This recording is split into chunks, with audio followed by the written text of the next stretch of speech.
Di salah satu kota di Makassar, warga digemparkan oleh penemuan jasad seorang wanita yang telah dipotong-potong dan disimpan rapi di dalam kulkas rumahnya sendiri. Setelah penyelidikan, terungkap bahwa pelaku tak lain adalah suaminya, yang tega menghabisi nyawa sang istri akibat pertengkaran hebat yang dipicu rasa cemburu dan dendam lama. Di balik dinding rumah yang tampak tenang itu, tersimpan kisah kelam tentang cinta yang berubah menjadi kebencian mematikan, meninggalkan aroma kematian yang membekas di seluruh lingkungan sekitar. Di sudut kota Makassar yang ramai, di sebuah perumahan sederhana bernama Gang Melati, berdiri rumah bercat putih gading dengan pagar besi yang mulai berkarat. Bunga kertas merah jambu menjuntai dari pot besar di teras, menambah kesan hangat pada rumah kecil itu. Pagi di gang ini selalu hidup dengan suara anak-anak berlarian menuju sekolah, pedagang keliling yang menjajakan gorengan, dan aroma kopi dari warung Bu Aisyah di ujung jalan. Di tengah hiruk-pikuk itu, Reza Pratama, pria berusia 35 tahun dengan senyum lebar dan sorot mata ramah, berdiri di depan rumahnya, menyapu daun-daun kering yang berserakan di halaman. "Selamat pagi, Pak Hasan," sapa Reza dengan suara lantang, tangannya mengayunkan sapu lidi dengan ritme teratur. Pak Hasan, tetangga yang berjualan buah di pasar, mengangguk sambil tersenyum. "Pagi, Reza. Semoga daganganmu laris hari ini." "Ya," balasnya, sembari mendorong gerobak buahnya. Reza tertawa kecil. "Amin, Pak. Kalau buah mangganya manis, nanti saya beli sekeranjang." Tetangga yang lewat, dari ibu-ibu hingga anak-anak, selalu mendapat sapa hangat dari Reza. Bagi mereka, Reza adalah sosok pria teladan, ulet, sopan, dan selalu siap membantu.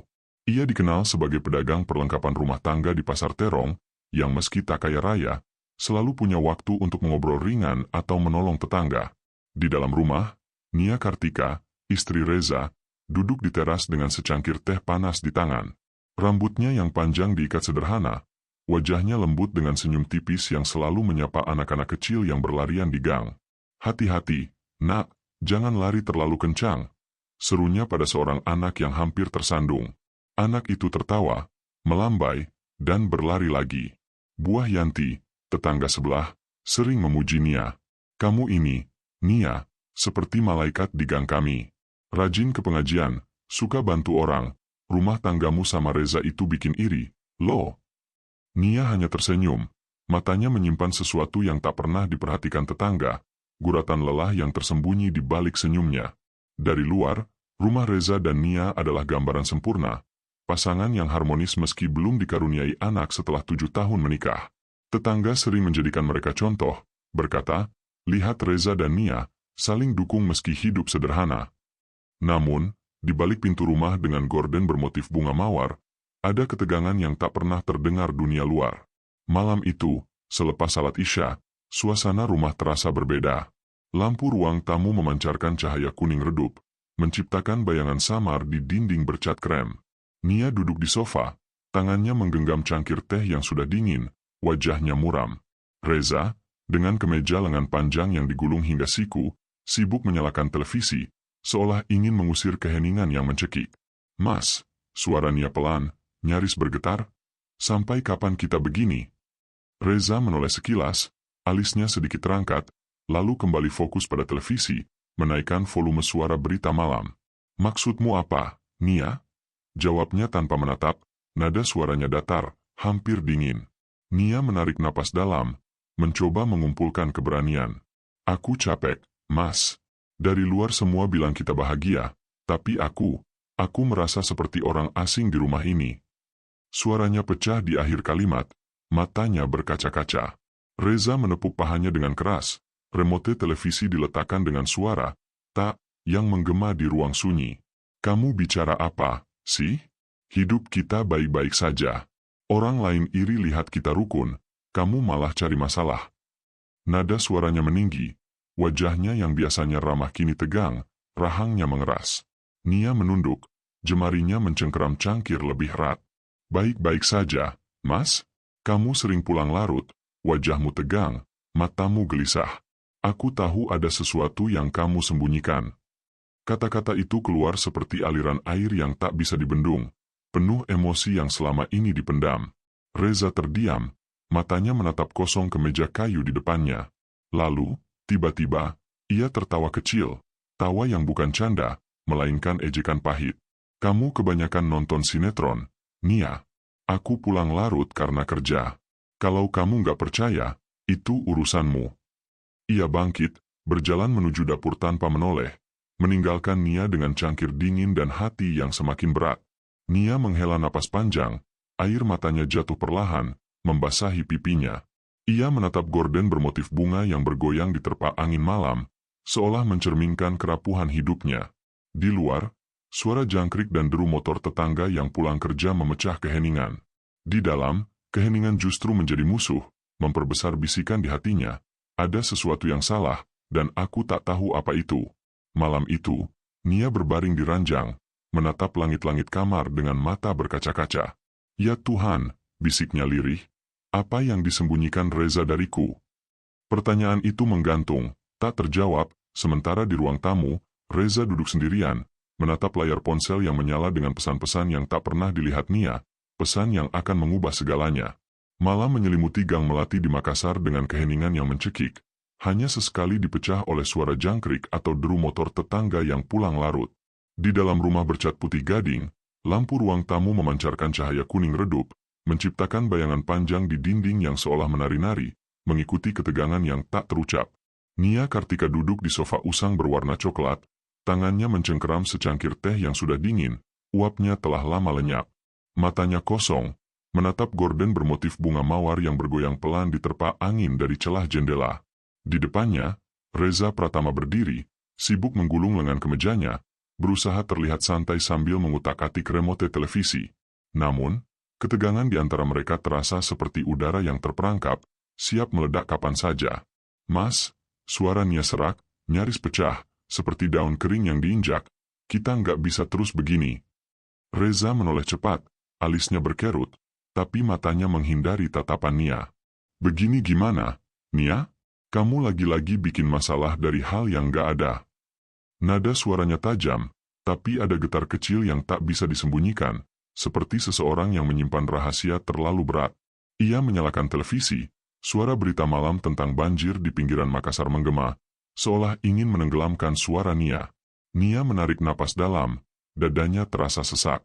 Air mata mulai menggenang, tapi ia menahannya, mencengkeram cangkir lebih erat hingga jemarinya memutih. Mas, aku nggak bikin masalah. Aku cuma ingin tahu apa yang sebenarnya terjadi sama kita. Suaranya bergetar, setiap kata seperti pisau yang menusuk hatinya sendiri. Dulu kamu selalu cerita apa saja ke aku, Mas. Sekarang, kamu pulang larut, wajahmu pucat, matamu seperti orang yang lari dari sesuatu. Apa yang kamu sembunyikan dariku? Reza membeku sejenak, remote di tangannya terhenti di udara. Lalu, dengan gerakan kasar, ia mematikan televisi. Suara klik remote itu terdengar seperti palu yang menghantam keheningan. Ia menoleh, wajahnya yang biasanya ramah kini berubah, rahangnya mengeras, matanya menyipit. Kamu ngomong apa, sih, Nia? Aku kerja mati-matian buat kita, buat rumah ini. Dan kamu malah nuduh aku sembunyiin sesuatu? Kamu pikir aku main-main di pasar sampai tengah malam? Suaranya meninggi, tapi ada nada rapuh di ujungnya, seperti seseorang yang terpojok. Nia bangkit dari sofa, langkahnya gemetar tapi penuh tekad. Air matanya akhirnya jatuh, membasahi pipinya yang pucat. Jangan bohongi aku lagi, Mas. Aku lihat kamu di telepon tengah malam, suaramu pelan, penuh ancaman. Aku dengar sendiri.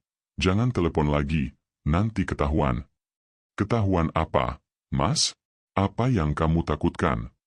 Suaranya pecah, penuh campuran amarah dan keputusasaan. Ia melangkah mendekati Reza, tangannya terulur, seolah ingin meraih pria yang dulu ia kenal, pria yang pernah membuatnya merasa aman. Aku istrimu, Mas.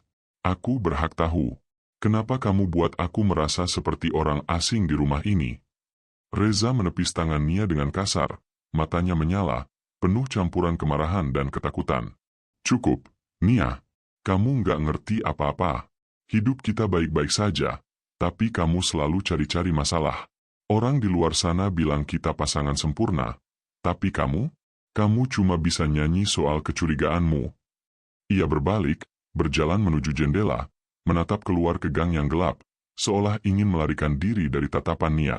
Kamu tahu nggak, Nia? Aku capek. Aku capek kerja buat kita, buat rumah ini, dan kamu malah bikin aku jadi penutup rahasia yang nggak ada. Rahasia yang nggak ada. Nia hampir berteriak, suaranya menggema di ruang tamu kecil itu, membuat Gordon bergoyang lebih keras. Jangan pura-pura, Mas. Aku lihat matamu gelisah setiap kali pulang. Aku dengar bisikanmu di telepon. Uangnya nanti aku siapkan. Uang apa, Mas? Dari mana? Kita cuma pedagang kecil, tapi kamu bawa pulang uang yang nggak masuk akal. Air matanya kini mengalir deras, tak terbendung. Setiap kata seperti mengoyak lukanya lebih dalam. Aku takut, Mas. Aku takut kamu terlibat sesuatu yang nggak seharusnya. Tolong, ceritain ke aku. Kita kan suami istri, kita seharusnya hadapi ini bersama. Reza menoleh, wajahnya kini pucat, matanya liar seperti binatang yang terperangkap.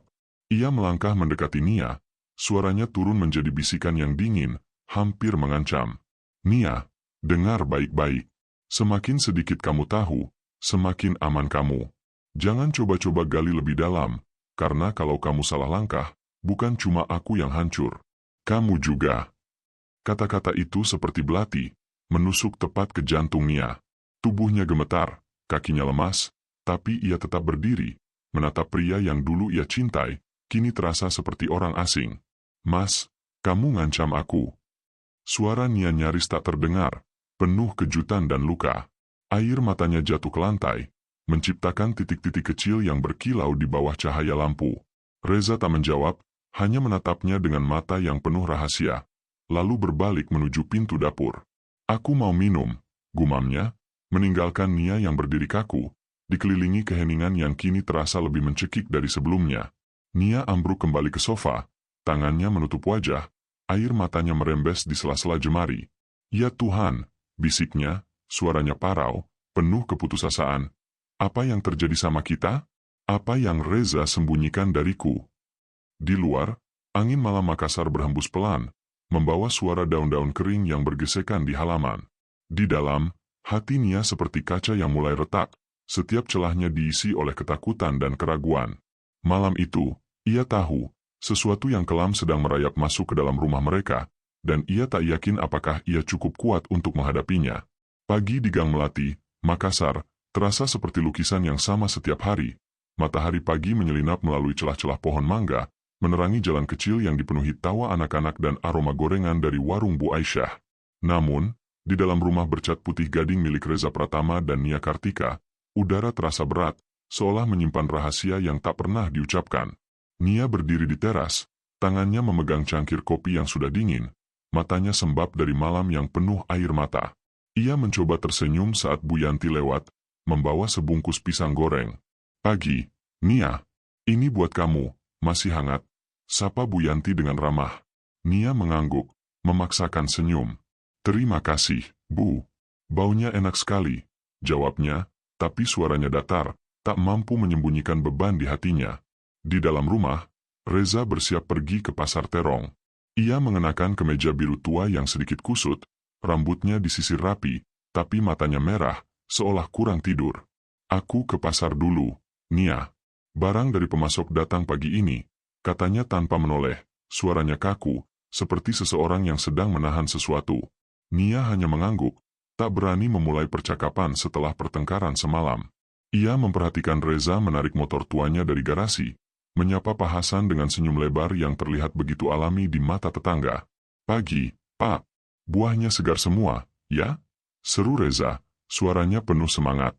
Pak Hasan tertawa. Alhamdulillah, Reza. Nanti mampir, ambil mangga manis. Dari teras, Nia memandang suaminya dengan hati yang perih. Senyum itu, yang begitu disukai tetangga, kini terasa seperti topeng yang menyembunyikan sesuatu yang gelap. Setelah Reza pergi, Nia masuk ke dalam rumah, langkahnya pelan, seolah setiap langkah membawa beban baru. Ia duduk di meja makan, menatap jam dinding yang berdetak lambat, setiap detik seperti menggema di kepalanya. Malam sebelumnya, ia mendengar Reza berbicara di telepon dengan suara rendah, penuh tekanan. Iya, uangnya nanti aku siapkan. Jangan telepon malam-malam begini, berbahaya. Kata-kata itu terus berputar di pikirannya, seperti jarum yang menusuk-nusuk hatinya. Uang apa? Berbahaya kenapa? Nia menggigit bibir, mencoba menenangkan degup jantungnya yang kian kencang. Ia ingin percaya bahwa Reza hanya sedang stres karena bisnis, tapi instingnya berbisik bahwa ada sesuatu yang jauh lebih buruk. Hari itu, Nia memutuskan pergi ke pasar Terong untuk berbelanja, sekaligus mencari jawaban. Pasar itu ramai seperti biasa, dipenuhi suara pedagang menawarkan dagangan, aroma ikan segar, dan tawar-menawar yang riuh. Nia melangkah melewati deretan kios, tangannya memegang keranjang belanja, tapi pikirannya tak di situ. Ia berhenti di kios sayur Burina, tetangga pasar yang sering mengobrol dengannya. "Nia, kok pucat? Kurang tidur, ya?" tanya Burina sambil menimbang kangkung. Nia tersenyum tipis. "Iya, Bu, mungkin kecapean." Tapi saat ia hendak berbalik, ia mendengar bisikan dari kios sebelah, tempat dua pedagang ikan sedang mengobrol pelan. "Itu kan istrinya Reza Pratama," bisik salah satu pedagang. Suaranya nyaris tertutup oleh suara pisau memotong ikan. "Iya, kasihan, ya. Kabarnya Reza punya banyak utang. Katanya sempat ribut sama pemasok besar di pasar." Nia membeku, jantungnya berdegup kencang. Ia berpura-pura memilih tomat, tapi telinganya menangkap setiap kata. "Utang? Banyak banget," katanya. "Aneh, ya, padahal dagangannya biasa-biasa saja. Dari mana duitnya?" balas pedagang lain, suaranya penuh curiga. Nia menelan ludah, tangannya gemetar saat memasukkan tomat ke keranjang. "Utang? Reza nggak pernah cerita apa-apa soal utang," pikirnya, kepalanya penuh tanda tanya. Sepanjang perjalanan pulang, bisikan para pedagang itu terus bergema di kepalanya, bercampur dengan kenangan malam-malam ketika Reza pulang dengan wajah tegang, membawa uang tunai dalam jumlah besar, dan menyimpannya di laci kamar tanpa penjelasan. "Dari bisnis," katanya setiap kali Nia bertanya, tapi nada suaranya selalu dingin, seperti menutup pintu diskusi. Nia teringat malam sebelumnya, saat ia terbangun karena suara Reza di ruang tamu. Cahaya ponselnya menyala dalam gelap, dan suaranya penuh ancaman. "Jangan telepon lagi, aku bilang. Kalau sampai bocor, habis kita semua." Kata-kata itu membuat bulu kuduk Nia meremang, seperti ada hantu yang berdiri di belakangnya. Siang itu, Reza pulang lebih awal dari pasar, membawa kantong plastik berisi barang dagangan. Ia meletakkan kantong itu di meja dapur. Wajahnya tampak lelah tapi tetap memaksakan senyum. "Nia, aku bikin sop buntut kesukaanmu, ya?" tanya Nia, berusaha mencairkan suasana. Ia sudah menyiapkan meja makan dengan hati-hati, berharap makanan favorit Reza bisa membuka percakapan. Reza mengangguk, duduk di kursi makan, tapi matanya tak pernah lepas dari ponselnya. "Tadi aku ke pasar, Mas," kata Nia pelan, sambil menyendok sop ke mangkuk Reza. "Ada yang bilang bisnis kamu lagi susah. Benar enggak?" Ia menatap Reza, mencoba membaca ekspresinya. Reza meletakkan sendoknya dengan keras. Suara dentingnya menggema di ruangan kecil itu. "Siapa yang bilang gitu? Jangan dengar omongan orang, Nia. Mereka cuma iri." Suaranya tajam, tapi ada getar kecil yang tak bisa disembunyikan. Nia menunduk, mencoba menahan air mata yang mulai menggenang. "Aku cuma ingin tahu, Mas. Kalau benar ada masalah, aku bisa bantu. Kita bisa pikirin jalan keluar bareng. Aku nggak mau lihat kamu terbebani sendirian." Suaranya lembut, penuh harap, tapi juga penuh luka. Reza menatapnya, matanya menyala, penuh campuran amarah dan ketakutan. "Kamu nggak ngerti, Nia. Ini urusan besar, bukan sesuatu yang bisa diselesaikan sama pikiran sederhanamu." Ia bangkit, pintu kamar dibanting keras, membuat sendok di meja makan bergetar. Nia terduduk, air matanya jatuh ke mangkuk sop yang masih mengepul. Ia merasa seperti ditusuk pisau kecil, setiap kata Reza seperti mengoyak harga dirinya. "Aku cuma ingin membantu. Kenapa kamu buat aku merasa nggak berarti?" pikirnya, dadanya sesak. Malam itu, Nia duduk di meja kecil di kamar mereka, menulis di buku hariannya dengan tangan yang bergetar. Cahaya lampu meja yang redup menerangi wajahnya yang pucat, air mata menetes membasahi kertas. "Aku lelah, ya Tuhan. Aku nggak tahu lagi siapa Reza yang sebenarnya. Dia bukan lagi suami yang dulu membuatku merasa aman. Sekarang, setiap kata-katanya seperti ancaman, Setiap tatapannya seperti pisau. Aku takut, tapi aku nggak bisa diam. Ada sesuatu yang salah, dan aku harus tahu apa itu. Tulisannya bergetar, coretan tintanya penuh luka. Di luar, hujan mulai turun, membasahi atap rumah dengan suara gemericik yang seharusnya menenangkan. Tapi bagi Nia, suara itu hanya memperbesar keheningan yang mencekik. Ia menatap pintu kamar yang tertutup rapat, mendengar langkah Reza di ruang tamu, diikuti suara ponsel yang berdering pelan. Reza menjawab dengan bisikan, "Iya, besok aku atur. Jangan ceroboh, ini soal hidup mati." Nia menutup mulutnya dengan tangan, menahan napas agar tak terdengar. Dadanya berdegup kencang, hatinya berbisik, "Apa yang kamu lakukan, Mas? Apa yang kamu sembunyikan?" Malam itu, Nia tahu, rahasia yang disembunyikan Reza bukan hanya soal utang atau bisnis. Itu adalah sesuatu yang jauh lebih gelap, dan ia tak yakin apakah ia siap menghadapi kebenaran yang akan datang. Siang di Gang Melati, Makassar, terasa terik. Matahari membakar ubun-ubun, membuat daun-daun mangga di halaman rumah Reza Pratama dan Nia Kartika bergoyang lemas diterpa angin panas. Nia berdiri di teras, tangannya sibuk menjemur pakaian, tapi matanya tak fokus.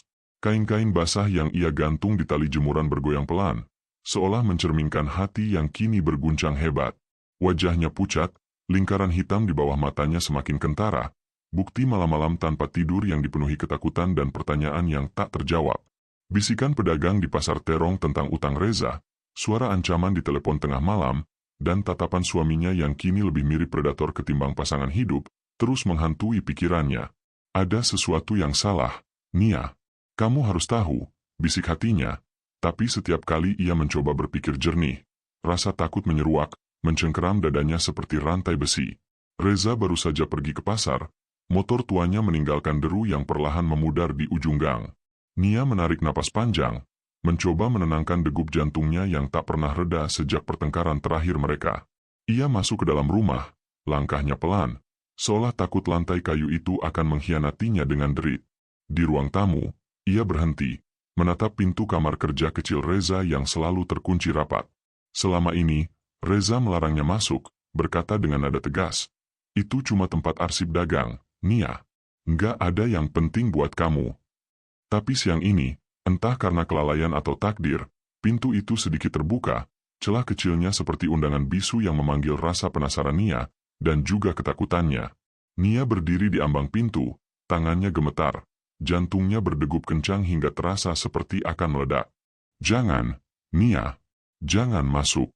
Kalau Reza tahu, pikirnya, tapi kakinya seolah punya kehendak sendiri, melangkah masuk ke ruangan kecil itu. Bau kertas tua dan debu menyengat hidungnya, bercampur dengan aroma samar minyak mesin yang entah dari mana asalnya. Ruangan itu sederhana, sebuah meja kayu tua yang permukaannya penuh goresan, lemari besi berkarat di sudut, dan beberapa kardus menumpuk di lantai. Cahaya matahari dari celah jendela kecil menyelinap masuk, menerangi debu yang berterbangan di udara. Nia menelan ludah, tangannya dingin meski udara di ruangan itu pengap. "Aku harus tahu. Aku nggak bisa terus hidup dalam ketakutan begini," bisiknya pada diri sendiri. Suaranya nyaris tak terdengar, penuh getaran.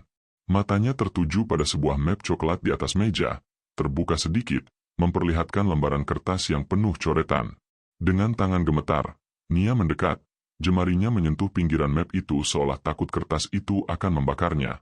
Ia membuka lembaran pertama, dan jantungnya seolah berhenti. Angka-angka besar tertulis dengan spidol hitam, disertai nama-nama yang tak ia kenal. Andi 50 juta, lunas. Budi 75 juta, jatuh tempo minggu depan.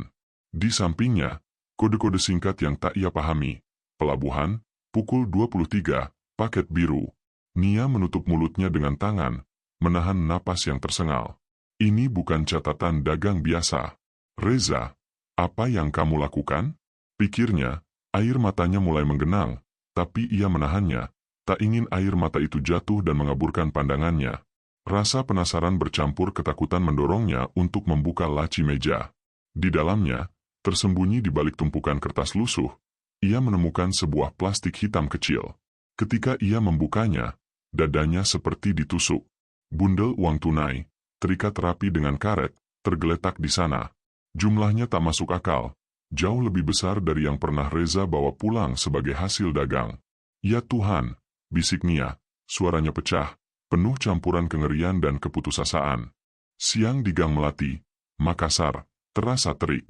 Matahari membakar ubun-ubun, membuat daun-daun mangga di halaman rumah Reza Pratama dan Nia Kartika bergoyang lemas diterpa angin panas. Nia berdiri di teras, tangannya sibuk menjemur pakaian, tapi matanya tak fokus. Kain-kain basah yang ia gantung di tali jemuran bergoyang pelan, seolah mencerminkan hati yang kini berguncang hebat. Wajahnya pucat, lingkaran hitam di bawah matanya semakin kentara, bukti malam-malam tanpa tidur yang dipenuhi ketakutan dan pertanyaan yang tak terjawab. Bisikan pedagang di pasar terong tentang utang Reza, suara ancaman di telepon tengah malam, dan tatapan suaminya yang kini lebih mirip predator ketimbang pasangan hidup, terus menghantui pikirannya. Ada sesuatu yang salah, Nia. Kamu harus tahu, bisik hatinya, tapi setiap kali ia mencoba berpikir jernih, rasa takut menyeruak, mencengkeram dadanya seperti rantai besi. Reza baru saja pergi ke pasar, motor tuanya meninggalkan deru yang perlahan memudar di ujung gang. Nia menarik napas panjang, mencoba menenangkan degup jantungnya yang tak pernah reda sejak pertengkaran terakhir mereka. Ia masuk ke dalam rumah, langkahnya pelan, seolah takut lantai kayu itu akan mengkhianatinya dengan derit. Di ruang tamu, ia berhenti, menatap pintu kamar kerja kecil Reza yang selalu terkunci rapat. Selama ini, Reza melarangnya masuk, berkata dengan nada tegas, "Itu cuma tempat arsip dagang, Nia. Nggak ada yang penting buat kamu." Tapi siang ini, entah karena kelalaian atau takdir, pintu itu sedikit terbuka, celah kecilnya seperti undangan bisu yang memanggil rasa penasaran Nia, dan juga ketakutannya. Nia berdiri di ambang pintu, tangannya gemetar. Jantungnya berdegup kencang hingga terasa seperti akan meledak. "Jangan, Nia. Jangan masuk." Kalau Reza tahu, pikirnya, tapi kakinya seolah punya kehendak sendiri, melangkah masuk ke ruangan kecil itu. Bau kertas tua dan debu menyengat hidungnya, bercampur dengan aroma samar minyak mesin yang entah dari mana asalnya. Ruangan itu sederhana, sebuah meja kayu tua yang permukaannya penuh goresan, lemari besi berkarat di sudut, dan beberapa kardus menumpuk di lantai. Cahaya matahari dari celah jendela kecil menyelinap masuk, menerangi debu yang berterbangan di udara. Nia menelan ludah, tangannya dingin meski udara di ruangan itu pengap. "Aku harus tahu. Aku nggak bisa terus hidup dalam ketakutan begini," bisiknya pada diri sendiri, suaranya nyaris tak terdengar, penuh getaran. Matanya tertuju pada sebuah map coklat di atas meja, terbuka sedikit, memperlihatkan lembaran kertas yang penuh coretan. Dengan tangan gemetar, Nia mendekat, jemarinya menyentuh pinggiran map itu seolah takut kertas itu akan membakarnya. Ia membuka lembaran pertama, dan jantungnya seolah berhenti. Angka-angka besar tertulis dengan spidol hitam, disertai nama-nama yang tak ia kenal. Andi 50 juta, lunas. Budi 75 juta, jatuh tempo minggu depan. Di sampingnya, kode-kode singkat yang tak ia pahami. Pelabuhan, pukul 23, paket biru. Nia menutup mulutnya dengan tangan, menahan napas yang tersengal.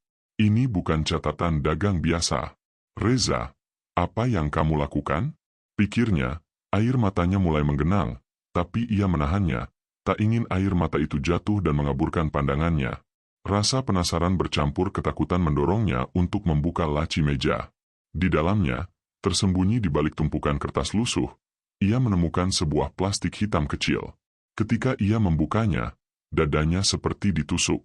Bundel uang tunai, terikat rapi dengan karet, tergeletak di sana. Jumlahnya tak masuk akal, jauh lebih besar dari yang pernah Reza bawa pulang sebagai hasil dagang. "Ya Tuhan," bisik Nia, suaranya pecah, penuh campuran kengerian dan keputusasaan. Malam di Gang Melati, Makassar, terasa lebih gelap dari biasanya. Awan tebal menutupi bulan, hanya menyisakan cahaya redup dari lampu jalan yang berkedip-kedip di ujung gang. Di dalam rumah bercat putih gading, suasana mencekik, seolah udara dipenuhi duri-duri tak kasat mata. Nia Kartika duduk di sudut ruang tamu, tubuhnya kaku, tangannya mencengkeram buku harian yang kini menjadi saksi bisu ketakutannya. Cahaya lampu kuning redup memantul di wajahnya yang pucat, lingkaran hitam di bawah matanya semakin dalam, seperti bayang-bayang kengerian yang terus mengintainya. Penemuan di kamar kerja Reza, bundel uang tunai, catatan dengan angka besar, dan kode-kode misterius, telah mengubah dunianya. Reza Pratama, suami yang dulu ia anggap lindung, kini terasa seperti bayangan maut yang mengintip dari balik pintu. Reza duduk di meja makan, hanya beberapa langkah dari Nia, tapi jarak di antara mereka terasa seperti jurang. Ia memainkan ponselnya, jemarinya mengetik cepat, wajahnya tegang, sesekali menoleh ke arah Nia dengan tatapan yang membuat bulu kuduknya meremang. "Kamu kenapa, Nia?" "Dari tadi cuma diam," katanya, suaranya rendah, tapi ada nada tajam yang seperti pisau tersembunyi. Nia menelan ludah, tangannya gemetar di bawah buku harian. "Nggak apa-apa, Mas. Cuma capek," jawabnya, suaranya parau, nyaris pecah. Ia berusaha menjaga wajahnya tetap netral, tapi jantungnya berdegup kencang, seolah tahu bahwa setiap kata yang keluar dari mulutnya bisa menjadi pemicu bencana. Reza menatapnya lama, matanya menyipit, seperti sedang menelanjangi setiap inci pikiran Nia. "Capek, ya? Atau kamu lagi mikir sesuatu yang gak seharusnya kamu pikir?" Kalimat itu keluar pelan, tapi penuh tekanan, seperti ular yang melilit mangsanya. Nia merasa dadanya sesak, air mata mengintip di sudut matanya, tapi ia menahannya dengan sisa-sisa keberanian yang rapuh.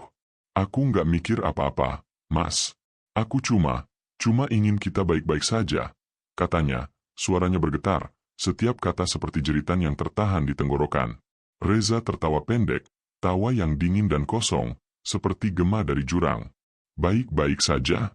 Kamu pikir aku nggak tahu, Nia? Kamu mulai aneh akhir-akhir ini. Jangan main-main sama aku." Ia bangkit, langkahnya berat menuju dapur, tapi tatapannya masih menusuk Nia, seperti peringatan yang tak perlu diucapkan. Nia menunduk, air matanya akhirnya jatuh, menetes ke buku harian yang terbuka di pangkuannya. Dia tahu aku curiga, pikirnya, tubuhnya gemetar hebat. Gambaran bundel uang, catatan dengan kode-kode aneh, dan nada ancaman Reza di telepon malam itu berputar-putar di kepalanya, seperti badai yang tak bisa dihentikan. Ia ingin berteriak, ingin lari, tapi kakinya terasa terpaku di lantai. "Aku nggak bisa terus begini. Aku harus tahu apa yang dia sembunyikan, tapi kalau dia tahu aku masuk kamar kerjanya." Pikiran itu membuatnya menggigil, air matanya membasahi kertas, menciptakan noda tinta yang berantakan. Malam semakin larut, dan hujan mulai turun. Suara tetesannya di atap rumah seperti irama duka yang mengiringi kepedihan Nia. Ia bangkit perlahan, menyelinap ke kamar, berharap Reza tak mendengar langkahnya. Di meja kecil, ia membuka buku hariannya, pena di tangannya bergetar hebat saat menulis. "Aku takut, ya Tuhan. Aku tahu Reza bukan lagi orang yang kucintai. Uang itu, catatan itu bukan dagang biasa. Dia terlibat sesuatu yang mengerikan, dan aku tak tahu berapa lama lagi aku bisa pura-pura." Ancaman di matanya malam ini, seperti dia bisa membaca pikiranku. "Aku merasa seperti burung dalam sangkar, dan sangkar ini bisa jadi kuburanku." Air matanya menetes ke kertas, membuat kata-kata terakhir hampir tak terbaca. "Aku ingin lari, tapi kemana? Aku ingin bertanya, tapi kalau dia tahu, ya Allah, apa yang harus kulakukan?" Tiba-tiba, suara pintu kamar kerja terbuka dengan derit pelan. Nia tersentak, buru-buru menutup buku harian dan menyembunyikannya di bawah bantal.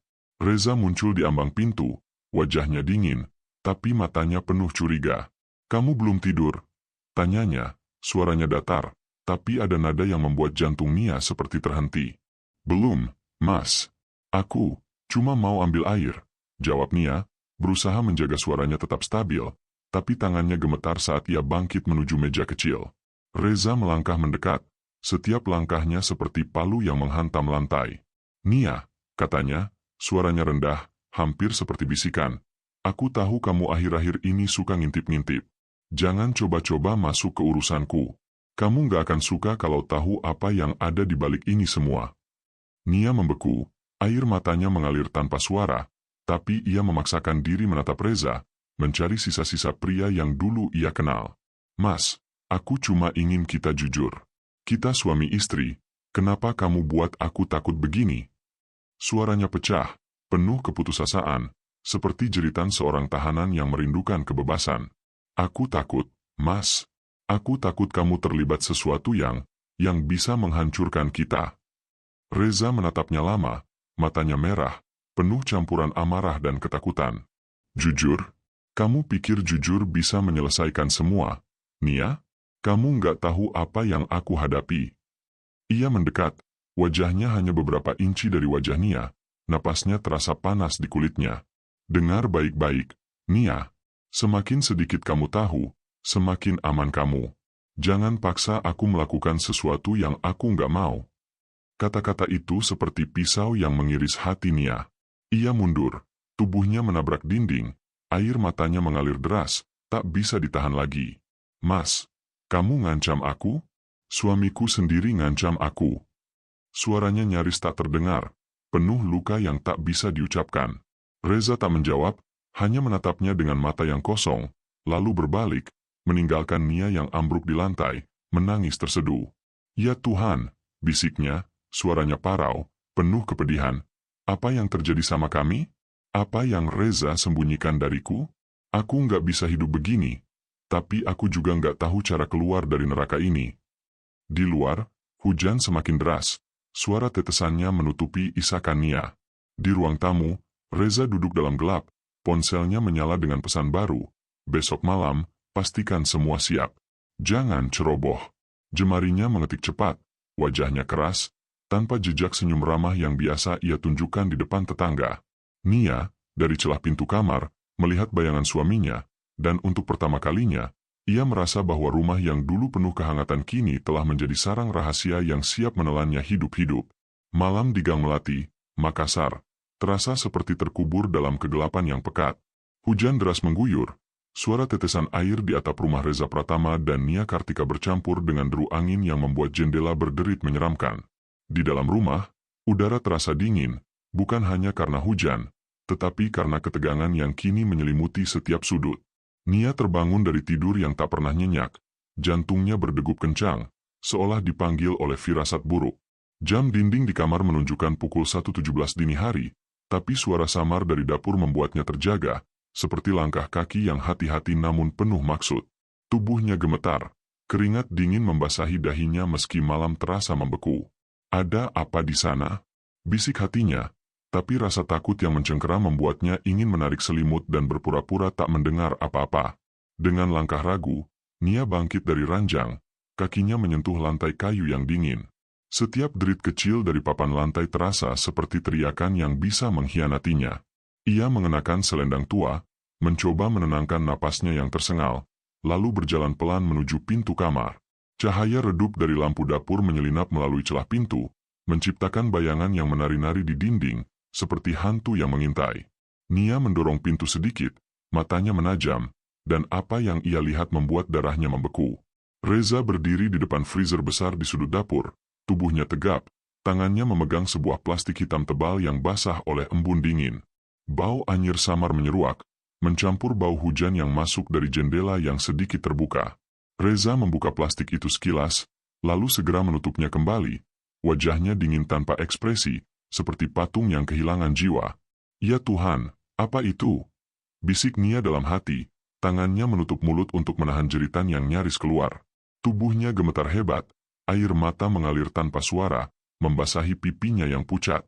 Ia mundur perlahan, kakinya hampir tak sanggup menahan beban tubuhnya. Reza tiba-tiba menoleh, matanya menyapu ruangan, dan Nia buru-buru bersembunyi di balik pintu, jantungnya seperti akan meledak.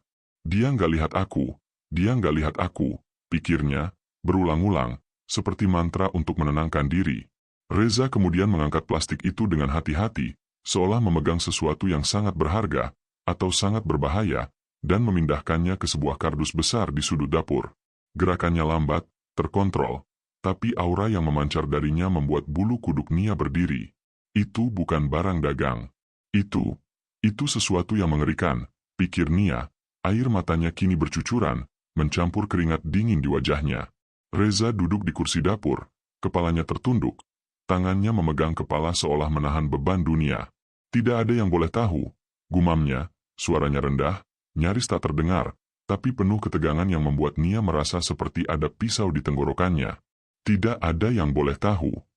Kata-kata itu bergema, seperti kutukan yang mengikat rumah itu dalam kegelapan. Nia mundur perlahan ke kamar, menutup pintu tanpa suara, lalu ambruk di ranjang, tubuhnya menggigil, air matanya membasahi bantal. Ya Allah, apa yang dia sembunyikan? Bisiknya, suaranya pecah, penuh keputusasaan yang menyayat. Apa yang ada di plastik itu? Bau itu bukan makanan, itu. Ia tak sanggup melanjutkan pikirannya, gambar-gambar mengerikan menari di kepalanya, membuatnya hampir muntah. Pagi harinya, matahari Makassar bersinar terik, seolah tak peduli pada kengerian yang terjadi di rumah kecil itu. Reza bangun seperti biasa, mandi, mengenakan kemeja rapi, dan keluar ke halaman dengan sapu lidi di tangan. Pagi, Bu Yanti. Dagangan gorengannya laris, ya? Sapanya, suaranya hangat, penuh senyum yang membuat tetangga tersenyum balik. Pagi, Reza. Ambil pisang goreng nanti, ya, buat Nia. Balas Bu Yanti, tak menyadari bahwa di balik senyum itu tersembunyi rahasia yang mengerikan. Nia berdiri di teras, wajahnya pucat, matanya kosong, mencoba menyapa tetangga dengan senyum yang dipaksakan. Terima kasih, Bu, katanya, tapi suaranya datar, seperti robot yang kehilangan jiwa. Dalam hatinya, ia berteriak, kalian nggak tahu. Kalian nggak tahu siapa dia sebenarnya. Malam berikutnya, ketika Reza tertidur pulas, Nia memberanikan diri kembali ke dapur. Freezer itu berdiri di sudut, seperti monster yang menjaga rahasia kelam. Dengan tangan gemetar, ia membuka tutupnya sedikit, dan bau anyir bercampur dingin langsung menyeruak, membuat perutnya mual. Ia menutupnya cepat, air matanya jatuh tanpa suara. Ya Tuhan, apa yang Mas lakukan? Bisiknya, suaranya seperti jeritan yang tertahan. Ia kembali ke kamar, menulis di buku hariannya dengan tangan yang bergetar hebat, tinta pena tercampur air mata. Aku melihatnya. Bau itu bukan makanan. Ada sesuatu di freezer, sesuatu yang mengerikan. Aku takut, tapi aku nggak bisa diam. Jika aku terus membisu, aku akan jadi korban dari rahasia ini. Aku harus bertindak, tapi bagaimana caranya? Tiba-tiba, suara langkah berat dari ruang tamu membuat Nia tersentak.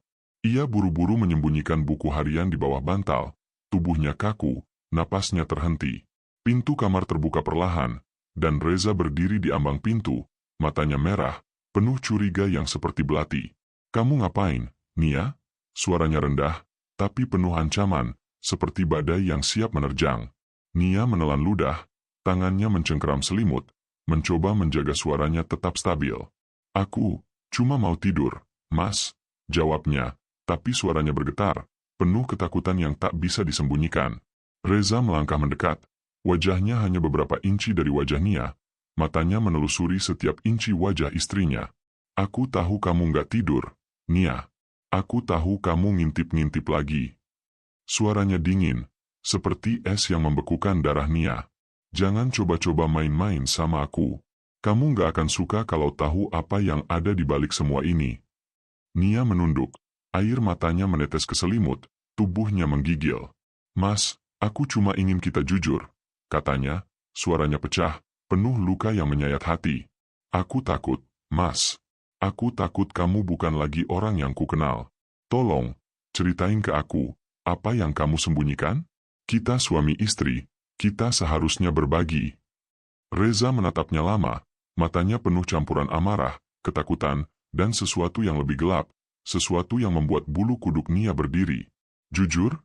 Tanyanya, suaranya rendah, hampir seperti desisan ular. Kamu pikir jujur bisa selamatin kita, Nia? Kamu nggak tahu apa yang aku hadapi. Kalau kamu nekat cari tahu, kamu akan menyesal. Aku janji, kamu akan menyesal. Ia berbalik, meninggalkan Nia yang ambruk di ranjang, menangis terseduh, tubuhnya gemetar hebat.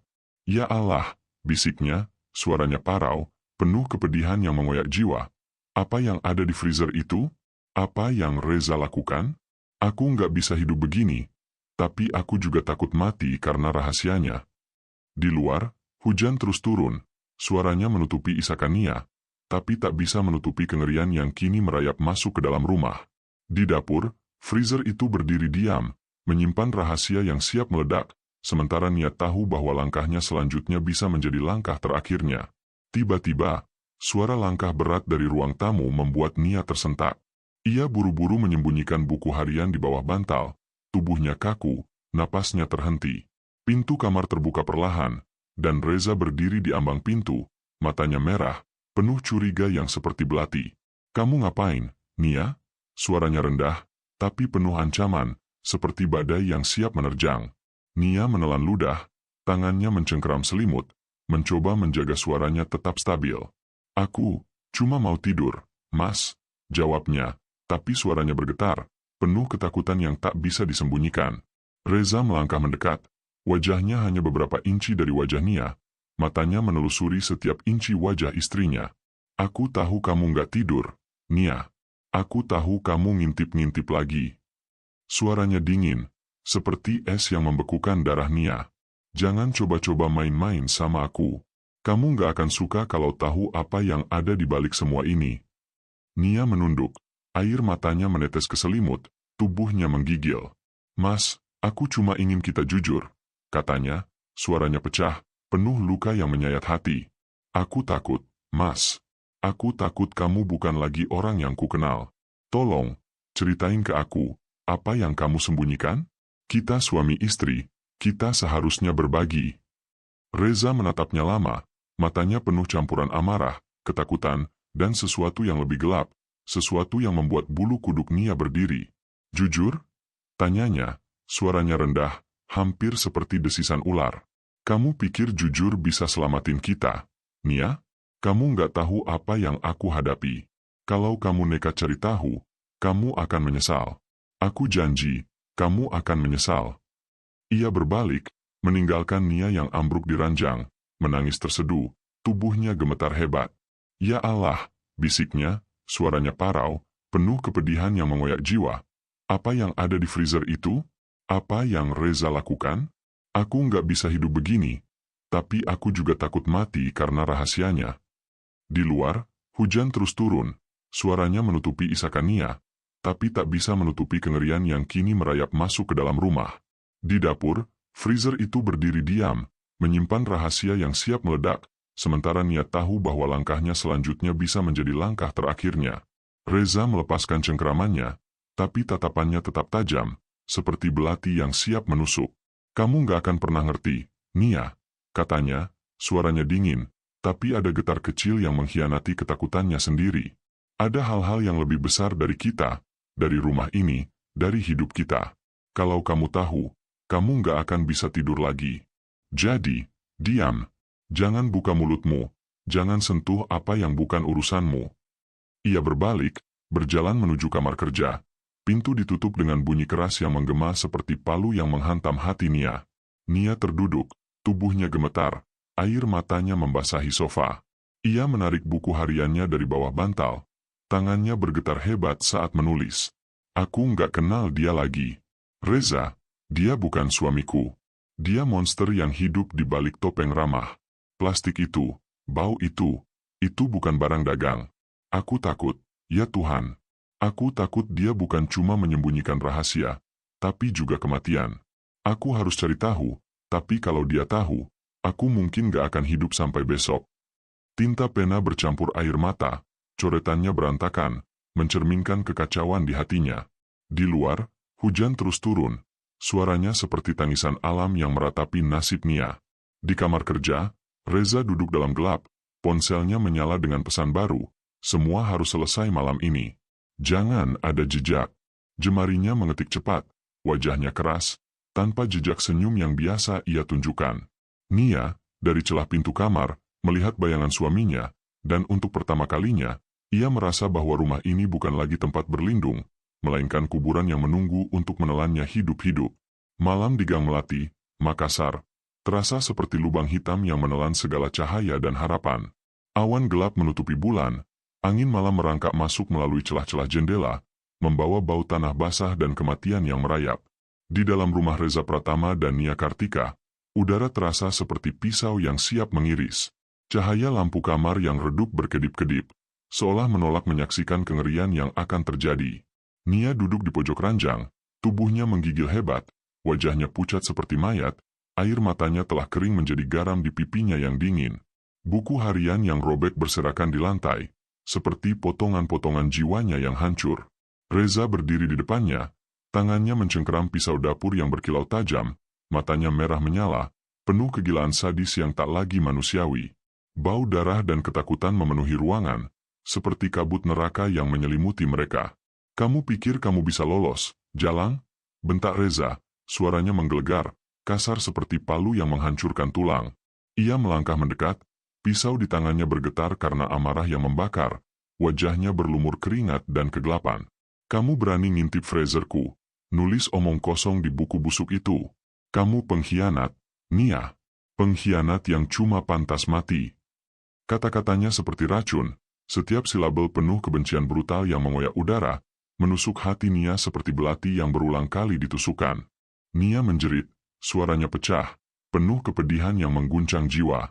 Mas, tolong, jangan lakukan ini. Ia mundur, punggungnya menabrak dinding, tangannya meraba-raba mencari apa saja untuk bertahan hidup. Air matanya mengalir deras, membasahi wajahnya yang ketakutan. Aku istrimu, Mas. Aku cuma takut. Aku cuma ingin tahu kenapa kamu jadi monster bajingan ini. Suaranya menyayat, penuh luka yang dalam, seperti jeritan seorang wanita yang melihat cinta seumur hidupnya berubah menjadi maut. Aku tahu apa yang ada di freezer itu. Itu mayat, kan? Kamu pembunuh, Reza. Pembunuh sialan. Jeritannya menggema, penuh keputusasaan yang mengaduk perasaan, seperti suara seorang ibu yang kehilangan segalanya. Reza tertawa, tawa yang gelap, sadis, seperti suara iblis yang merayakan penderitaan. Mayat? Kamu mau tahu? Pelacur penasaran. Ia melompat mendekat, pisau di tangannya menebas lengan Nia dengan brutal, darah segar menyembur, membasahi ranjang dan lantai. Nia menjerit kesakitan, darah hangat mengalir deras, lengannya robek, tulang terlihat di antara daging yang terbuka. Kamu akan jadi seperti mereka, Nia. Dipotong-potong, dimasukkan ke freezer seperti daging busuk. Bentak Reza, wajahnya penuh kegilaan, matanya liar seperti binatang buas yang haus darah. Kamu tahu terlalu banyak. Kamu harus mati, Jalang. Mati sekarang. Nia merangkak, darah membasahi lantai, tangannya mencengkeram selimut yang kini berlumur merah. Tolong, Mas, tolong, aku mohon. Isaknya, suaranya parau, penuh kepedihan yang menyentuh sisi terdalam kemanusiaan. Aku pernah cinta sama kamu. Kenapa kamu hancurkan semuanya? Kenapa kamu pilih neraka ini? Ia mencoba bangkit, tapi Reza menendangnya dengan kasar. Tubuhnya terhempas ke lantai, kepalanya membentur sudut meja, darah segar mengalir dari dahinya. Cinta? Cinta itu omong kosong. Umpat Reza, suaranya penuh kebencian yang kejam. Kamu pikir cinta bisa selamatin kamu? Kamu cuma beban, Nia. Beban yang harus aku buang. Dengan sisa tenaga, Nia meraih lampu meja yang jatuh, melemparkannya ke wajah Reza. Lampu pecah, kaca beterbangan, menggores wajah Reza hingga berdarah. Dasar bajingan, teriak Reza, wajahnya berlumur darah, tapi ia tak berhenti. Ia menyerang lagi, pisau menebas bahu Nia, darah menyembur seperti air mancur, dagingnya robek hingga tulang terlihat. Nia menjerit, suaranya mengguncang malam, penuh kengerian yang membuat bulu kuduk berdiri. Tolong, seseorang tolong, jeritnya, tapi suaranya tenggelam dalam keheningan gang melati yang sepi. Reza menyeret tubuh Nia yang lemah, darah membentuk jejak mengerikan di lantai. Kamu nggak akan lolos, pelacur. Umpatnya, suaranya penuh kegilaan brutal. Ia menikam lagi, pisau masuk ke perut Nia, darah mengucur, tubuhnya ambruk, matanya melebar penuh kengerian. Ini akhirnya, Nia, kamu akan jadi potongan daging di freezerku. Ia menikam berulang-ulang, darah memenuhi lantai, suara tusukan pisau bercampur dengan jeritan Nia yang semakin lemah, seperti lagu kematian yang sadis. Kenapa, Mas, kenapa? Bisik Nia, suaranya nyaris hilang, penuh luka yang mengoyak jiwa, matanya memandang Reza untuk terakhir kalinya, mencari sisa-sisa cinta yang telah lama mati. Nia terdiam, tubuhnya tak lagi bergerak, darah menggenang di lantai seperti danau merah. Reza berdiri di atasnya, napasnya tersengal, pisau di tangannya meneteskan darah, wajahnya penuh kegilaan dan kepanikan. Kamu bikin aku lakuin ini, Jalang, gumamnya, suaranya bergetar, tapi tanpa penyesalan. Ia menyeret tubuh Nia ke dapur, membuka freezer, bau anyir menyambar, memperlihatkan plastik-plastik hitam yang sudah ada di dalam. Dengan gerakan mekanis, ia mulai memotong tubuh Nia. Suara pisau mengiris daging dan tulang bergema dalam keheningan, brutal dan mengerikan, seperti ritual setan yang tak manusiawi. Tiba-tiba, suara sirene polisi memecah malam. Lampu senter menyilaukan dari luar, suara teriakan tetangga terdengar. "Reza, apa yang kamu lakukan?" teriak Pak Hasan, suaranya panik. Polisi menyerbu masuk, pistol teracung, menemukan Reza di dapur. Tangannya berlumur darah, tubuh Nia yang terpotong tergeletak di lantai. "Letakkan pisaunya, sekarang!" teriak polisi, suaranya tegas. Reza berdiri kaku, pisau jatuh dari tangannya, matanya liar, penuh kepanikan. "Kalian gak tahu apa-apa," gumamnya, suaranya penuh kegilaan. "Rahasiaku harus terkubur." Nia sudah tak bernyawa, matanya terbuka lebar, penuh kengerian dan luka yang tak akan pernah sembuh. Gang Melati gempar, tetangga menjerit histeris, lampu kamera wartawan mulai menyala di luar. Reza diborgol, wajahnya pucat, tapi matanya masih menyala dengan kegilaan yang gelap. Di lantai dapur, darah Nia menggenang, mencerminkan akhir tragis dari cinta yang telah berubah menjadi neraka. Malam itu, rahasia Reza terbongkar, tapi dengan harga yang terlalu mahal. Nyawa Nia, jiwa yang penuh luka, dan rumah yang kini menjadi monumen kengerian. Malam di Gang Melati, Makassar, berubah menjadi neraka yang hidup. Suara sirene polisi mengoyak keheningan. Lampu senter menyapu halaman rumah Reza Pratama seperti kilatan petir yang membelah kegelapan. Darah Nia Kartika menggenang di lantai dapur. Tubuhnya yang terpotong-potong tergeletak di dekat freezer. Bau anyir bercampur dingin memenuhi udara seperti kutukan. Reza berdiri di tengah kengerian itu, tangannya berlumur darah, pisau dapur yang masih meneteskan darah tergenggam erat, matanya liar penuh kegilaan sadis. Wajahnya, yang dulu dikenal ramah oleh tetangga, kini berubah menjadi topeng monster, penuh kebencian dan kepanikan brutal. Di luar, tetangga berkumpul di balik pagar, suara jeritan Bu Yanti dan teriakan panik Pak Hasan memecah malam. "Ya Allah, apa yang terjadi?" teriak seorang ibu, tangannya menutup mulut, matanya penuh kengerian. Dua polisi bersenjata menyerbu masuk ke dapur, pistol teracung, sorotan senter mereka menyorot wajah Reza yang berlumur darah. "Letakkan pisaunya, sekarang!" bentak Letnan Amir, suaranya tegas tapi bergetar, menyadari pemandangan mengerikan di depannya. Tubuh Nia, yang kini hanya potongan-potongan daging berdarah, tergeletak seperti puing-puing tragedi. Reza tertawa, tawa yang gelap dan sadis, seperti suara iblis yang merayakan kehancuran. "Kalian telat, bajingan!" umpatnya, suaranya kasar, penuh kebencian yang mengoyak udara. "Dia sudah mati. Rahasiaku aman, dan kalian gak akan dapat apa-apa." Matanya menyala, penuh kegilaan brutal, pisau di tangannya terangkat, siap menyerang. "Turunkan senjata itu, Reza!" teriak Letnan Amir lagi, pistolnya mengarah tepat ke dada Reza. Tapi Reza, seperti binatang buas yang terpojok, tak peduli. Dengan gerakan cepat, ia melompat ke depan, pisau menebas ke arah Letnan Amir, menggores lengannya hingga darah menyembur. "Mati kalian semua!" raung Reza, suaranya penuh amarah sadis, seperti jeritan dari neraka. Polisi kedua, Bribka Tony, menembakkan pistolnya ke udara sebagai peringatan. Suara tembakan menggema, membuat tetangga di luar menjerit histeris. "Berhenti, atau kami tembak!" teriak Bribka Tony, tapi Reza tak menghiraukan. Ia menyerang lagi, pisau mengarah ke leher Letnan Amir, wajahnya penuh darah dan kegilaan, seperti monster yang tak lagi manusiawi. Letnan Amir menghindar, menendang perut Reza dengan keras hingga ia terhuyung. Pisau jatuh ke lantai, berdenting di antara genangan darah Nia. Bribka Tony melompat, menekan tubuh Reza ke lantai, lututnya menekan punggung Reza, borgol diklikkan dengan kasar di pergelangan tangannya. "Dasar pembunuh sialan!"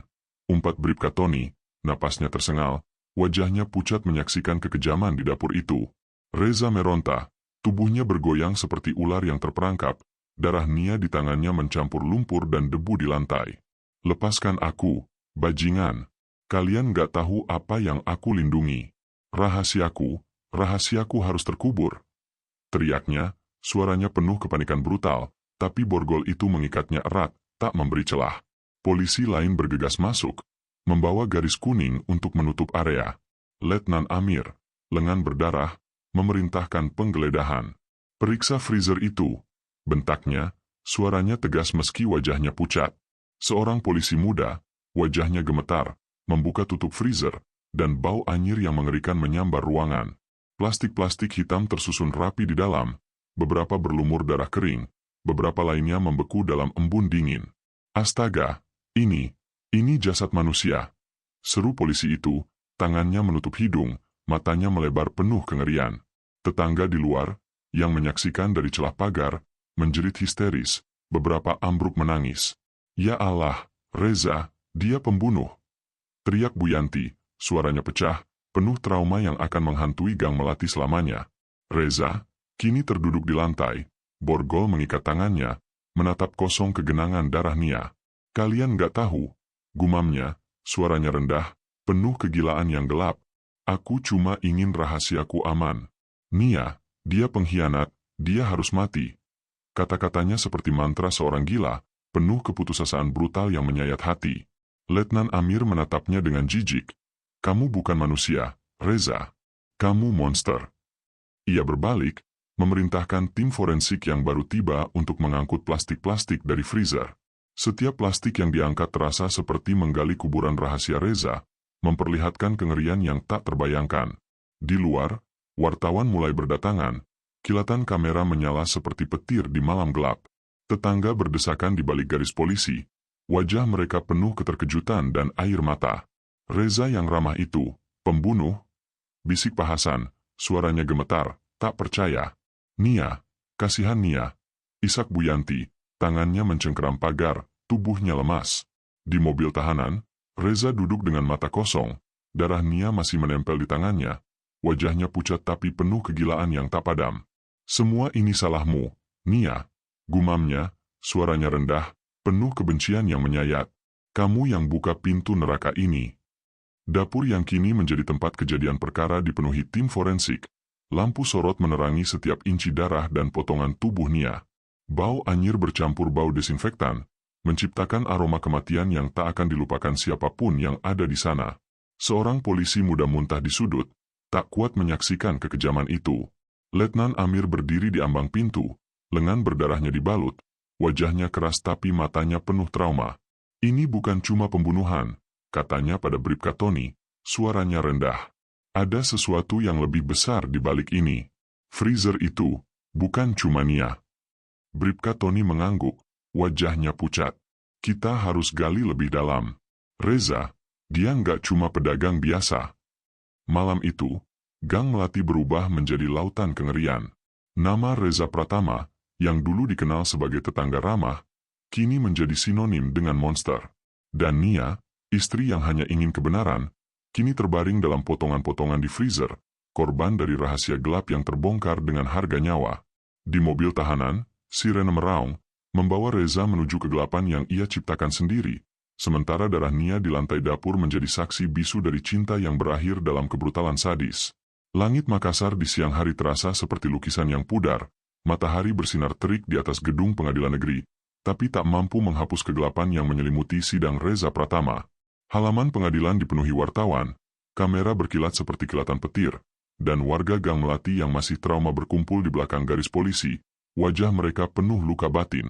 Sirene mobil tahanan meraung, mengiringi kedatangan Reza, tangannya diborgol, wajahnya tirus, matanya kosong namun menyimpan sisa-sisa kegilaan sadis yang telah merenggut nyawa Nia Kartika.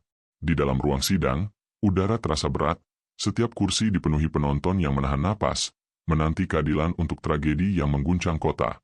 Reza duduk di kursi terdakwa, rambutnya kusut, bajunya lusuh, tapi sorot matanya masih liar, seperti binatang yang terperangkap namun tak menyerah. Jaksa penuntut, seorang pria bertubuh tegap dengan suara tegas, membacakan dakwaan dengan nada yang mengguncang ruangan. Yang mulia, terdakwa Reza Pratama telah melakukan pembunuhan berencana dengan keji terhadap istrinya, Nia Kartika. Ia memotong tubuh korban, menyimpannya dalam freezer seperti daging, dan menyerang aparat kepolisian dengan brutal. Perbuatannya bukan hanya kejahatan terhadap kemanusiaan, tapi juga pengkhianatan terhadap ikatan suci pernikahan. Kami menuntut hukuman mati. Kata-kata itu seperti palu yang menghantam, membuat ruangan bergemuruh, beberapa penonton menangis, beberapa lainnya berbisik penuh kengerian. Hakim, seorang wanita tua dengan wajah keras namun bijaksana, menatap Reza. Terdakwa, apa pembelaan Anda? Tanyanya, suaranya tenang namun penuh wibawa. Reza bangkit, tangannya gemetar dalam borgol, wajahnya penuh darah kering dari luka-luka perlawanannya malam itu. Ia tertawa, tawa yang dingin, sadis, seperti suara iblis yang menolak taubat. Pembelaan? Aku nggak butuh pembelaan, Yang Mulia. Bentaknya, suaranya kasar, penuh kebencian yang brutal. Nia Jalang itu pantas mati. Dia tahu rahasiaku. Dia pengkhianat.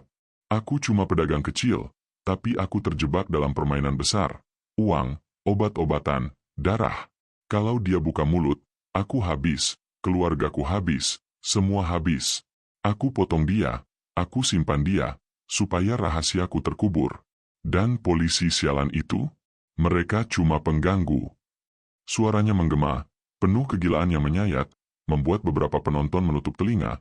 Air mata mengalir dari wajah-wajah yang tak percaya. Jaksa melangkah maju, wajahnya penuh kemarahan terkendali. Kamu menyebut itu pembelaan, Reza?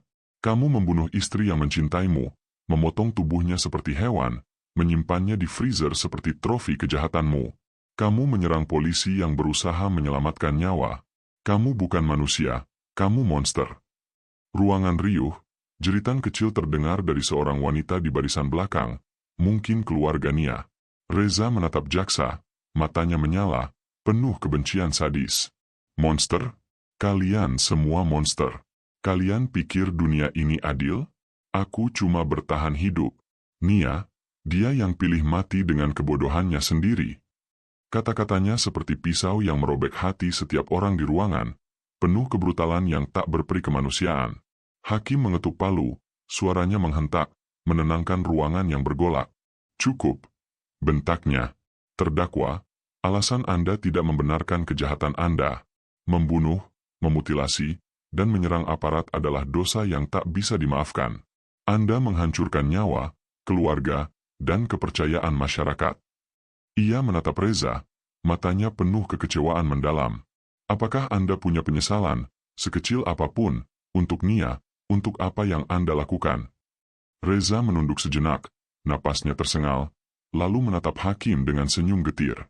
Penyesalan? Aku cuma nyesal dia tahu terlalu banyak. Kalau dia diam, dia mungkin masih hidup. Tapi dunia ini kejam, Yang Mulia. Dan aku lebih kejam untuk bertahan. Ruangan hening, hanya suara isakan pelan dari penonton yang memenuhi udara. Hakim menarik napas dalam, wajahnya keras namun penuh makna. Reza Pratama, dunia memang kejam, tapi kejahatan Anda lahir dari kegelapan hati Anda sendiri. Anda memilih jalan darah, bukan karena dunia, tapi karena Anda menyerah pada monster dalam diri Anda. Ia mengetuk palu 3 kali, suaranya menggema seperti lonceng kematian. Menimbang bukti, keterangan saksi, dan kebrutalan tindakan Anda, majelis hakim memutuskan, hukuman mati bagi terdakwa Reza Pratama atas pembunuhan berencana, mutilasi, dan penyerangan terhadap aparat. Ruangan meledak dalam campuran tepuk tangan, isakan, dan teriakan. Reza berdiri kaku, matanya kosong, tapi sudut bibirnya masih menyimpan senyum sadis, seolah kematian adalah harga yang ia terima dengan dingin. Di luar pengadilan, wartawan mengerubungi pintu, mikrofon dan kamera menyorot seperti burung nasar yang lapar. Bu Yanti, tetangga yang dulu memuji Reza, berdiri di sudut, menangis terseduh. Nia, kasihan Nia, dia cuma ingin cinta, tapi dapat kematian. Isaknya, suaranya penuh luka yang tak akan sembuh. Pak Hasan, yang pernah tertawa dengan Reza, menunduk, wajahnya penuh penyesalan. Kami pikir dia tetangga baik, ternyata dia iblis. Gumamnya, suaranya bergetar. Nama Reza Pratama kini menjadi legenda kelam di Makassar, simbol pengkhianatan dan kebrutalan yang tersembunyi di balik topeng keramahan. Di dalam sel tahanan, Reza duduk sendirian, borgol masih mengikat tangannya, wajahnya pucat di bawah lampu neon yang dingin. Ia menatap dinding, bergumam, "Kalian menang, tapi rahasiaku tetap terkubur." Suaranya rendah, penuh kegilaan yang tak padam, tapi di balik itu ada kehampaan. Kehampaan seorang manusia yang telah kehilangan segalanya, bahkan kemanusiaannya sendiri. Di sisi lain kota, rumah kecil di Gang Melati kini kosong, dapur yang berlumur darah Nia telah dibersihkan, tapi bau kematian seolah masih melekat di udara. Freezer itu, yang menjadi kuburan rahasia Reza, kini disegel, tapi bayangannya akan menghantui setiap jiwa yang tahu cerita itu. Makna dari tragedi ini terletak pada kebenaran yang pahit. Cinta, kepercayaan, dan kehidupan bisa hancur dalam sekejap oleh kegelapan yang tersembunyi dalam hati manusia. Reza memilih jalan kebrutalan untuk melindungi rahasianya, tapi pada akhirnya, ia hanya menghancurkan dirinya sendiri, meninggalkan luka yang tak akan sembuh bagi mereka yang pernah mengenalnya. Nia, yang hanya mencari kebenaran, menjadi korban dari dunia yang kejam, dan dari suami yang lebih kejam.